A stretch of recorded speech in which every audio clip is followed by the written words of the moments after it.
Hello, नमस्ते, welcome. आपका अपनी शो क्रिएटिव किटी में स्वागत है।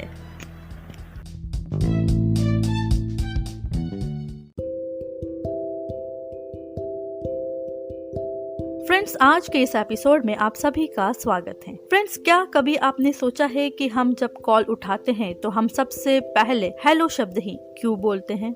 हेलो का इस्तेमाल आज सभी जगह किया जाता है। असल में फोन पर हेलो बोलने की कहानी फोन के आविष्कार ग्राहम बेल से जुड़ी है। उन्होंने सिर्फ फोन का ही आविष्कार नहीं किया बल्कि फोन पर बात करने वाली भाषा का भी आविष्कार किया है। अगर ये कहा जाए कि यह किसी का नाम है तो आप सोच में पड़ जाएंगे। जी हाँ, यह नाम था महान वैज्ञानिक ग्राहम बेल की गर्लफ्रेंड का, जिसका पूरा नाम मार्गरेट हेलो था। ग्राहम बेल उसे प्यार से हेलो कहते थे। आप जानते हैं कि ग्राहम बेल ने टेलीफोन का आविष्कार किया था और वह जब भी अपनी गर्लफ्रेंड को फोन करते थे तो उसे हेलो कहते थे। तब से यह शब्द प्रचलित हो गया। आज किसी भी फोन कॉल पर हेलो बोलने का चलन सिर्फ एक दो देश में नहीं बल्कि पूरी दुनिया में है। थॉमस ने जब फोन पर पहली बार हेलो बोला था, उस समय फोन पर आर यू देयर यानी क्या आप वहाँ हैं बोला जाता था, लेकिन थॉमस को वो फोन करने के बाद इतना बड़ा वाक्य बिल्कुल पसंद नहीं आया था। दरअसल हेलो का आविष्कार लोगों के बीच में आपसी बातचीत बढ़ाने के लिए हुआ था। यह शब्द इतनी तेजी से कॉमन हो गया कि आज अलग अलग भाषाओं वाले देश में भी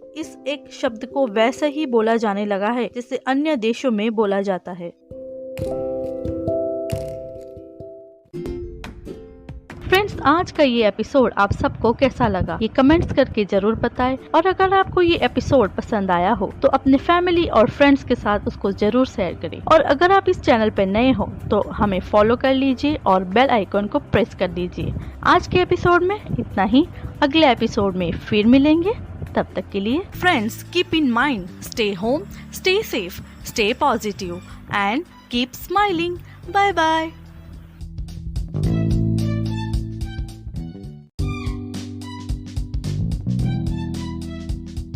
हेलो, नमस्ते, वेलकम।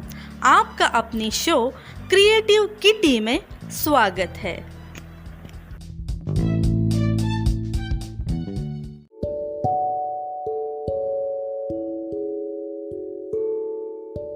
फ्रेंड्स, आज के इस एपिसोड में आप सभी का स्वागत है। आज के इस एपिसोड में हम बात करने वाले हैं देव उठनी एकादशी के बारे में। तो चलिए शुरू करते हैं। हर वर्ष कार्तिक मास के शुक्ल पक्ष की एकादशी तिथि को देव उठनी एकादशी व्रत रखा जाता है। हिंदू धर्म में इसे प्रबोधनी एकादशी, देवोत्थान एकादशी, देव उठनी 11 के नाम से भी जाना जाता है। कार्तिक मास भगवान विष्णु का सबसे प्रिय महीना है।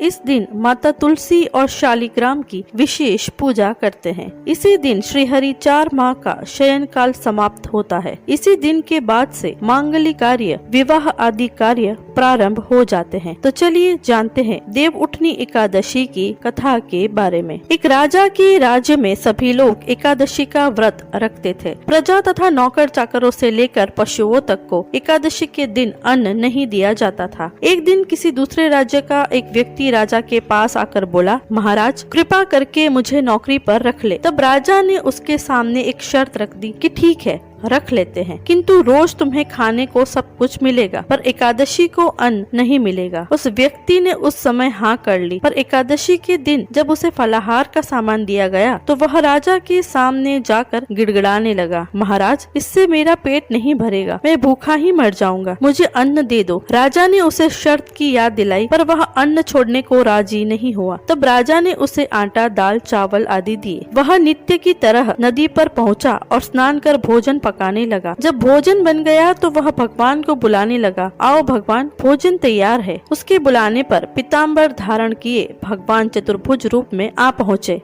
तथा प्रेम से उसके साथ भोजन करने लगे। भोजनादि करके भगवान अंतर्ध्यान हो गए तथा वह अपने काम पर चला गया। 15 दिन बाद अगली एकादशी को वह राजा से कहने लगा कि महाराज मुझे दुगना सामान दीजिए, उस दिन तो मैं भूखा ही रह गया। राजा ने कारण पूछा तो उसने बताया कि हमारे साथ भगवान भी खाते हैं, इसलिए हम दोनों के लिए ये सामान पूरा नहीं होता, ये सामान पूरा नहीं होता। यह सुनकर राजा को बड़ा आश्चर्य हुआ। वह बोला, मैं नहीं मानता कि भगवान तुम्हारे साथ खाते हैं, मैं तो इतना व्रत रखता हूँ, पूजा करता हूँ, पर भगवान ने मुझे कभी दर्शन नहीं दिए। राजा की बात सुनकर वह बोला, महाराज यदि विश्वास न हो तो साथ चलकर देख ले। राजा एक पेड़ के पीछे छिपकर बैठ गया। उस व्यक्ति ने भोजन बनाया तथा भगवान को शाम तक पुकारता रहा, परंतु भगवान नहीं आए। अंत में उसने कहा, हे भगवान, यदि आप नहीं आए तो मैं नदी में कूदकर प्राण त्याग दूंगा। लेकिन भगवान नहीं आए। तब वह प्राण त्यागने के उद्देश्य से नदी की तरफ बढ़ा। प्राण त्यागने का उसका दृढ़ इरादा जान शीघ्र ही भगवान ने प्रकट होकर उसे रोक लिया और साथ बैठकर भोजन करने लगे। खा पीकर वे उसे अपने विमान में बिठाकर अपने धाम ले गए। यह देख राजा ने सोचा कि व्रत उपवास से तब तक कोई फायदा नहीं होता जब तक मन शुद्ध न हो। इससे राजा को ज्ञान मिला। वह भी मन से व्रत उपवास करने लगे और अंत में उन्हें भी स्वर्ग प्राप्त हुआ।